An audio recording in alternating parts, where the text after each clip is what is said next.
Hi guys, welcome back to my channel. Today I'm going to show you how to make Gingersnap Cookies. Whether you like crisp or chewy cookies, you can make either one with this recipe.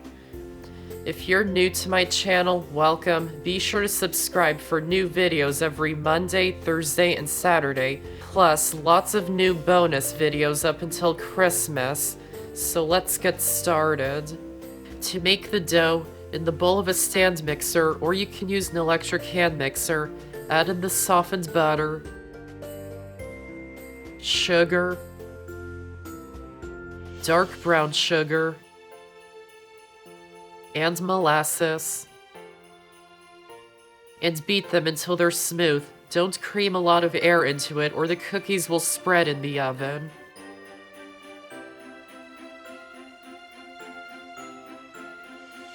Then into a separate bowl, add in the flour,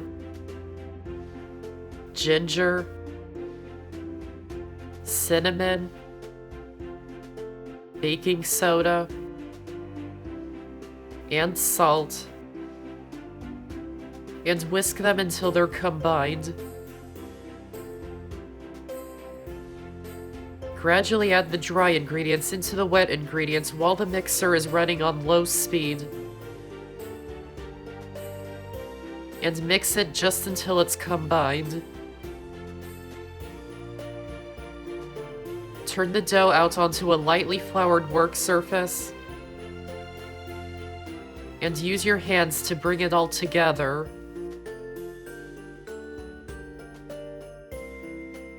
Wrap the dough in plastic wrap. And refrigerate it for at least 30 minutes or up to overnight until it's well chilled. Don't skip this step, the dough needs time to rest and chill before shaping. Remove the chilled dough from the fridge and place it onto a lightly floured work surface. And shape it into a log that's about 3 inches in diameter.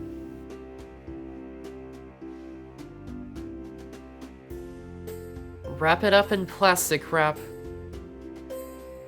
and place it into the freezer for at least 20 minutes until the dough is really well chilled and firm. Meanwhile, preheat the oven to 350 degrees. Remove the dough from the freezer and slice it into 1/4 inch thick pieces, rotating the dough as you slice so it doesn't get flat on one end. You can make them thinner if you like crisp cookies, or thicker if you like chewy cookies.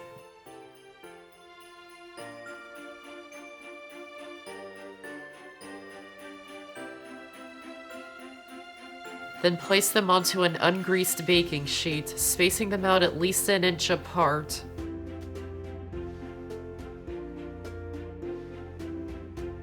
And bake them in the oven for about 8 to 15 minutes.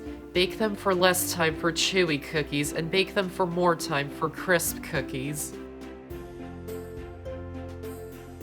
When they're done, remove them from the oven and let them cool in the pan for at least 5 minutes.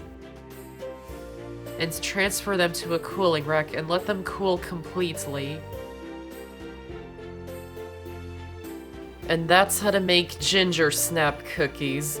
I hope you enjoyed this video, and if you did, give this video a like and check out my channel for many more videos and subscribe to my channel for more to come. Thanks for watching, and I'll see you next time.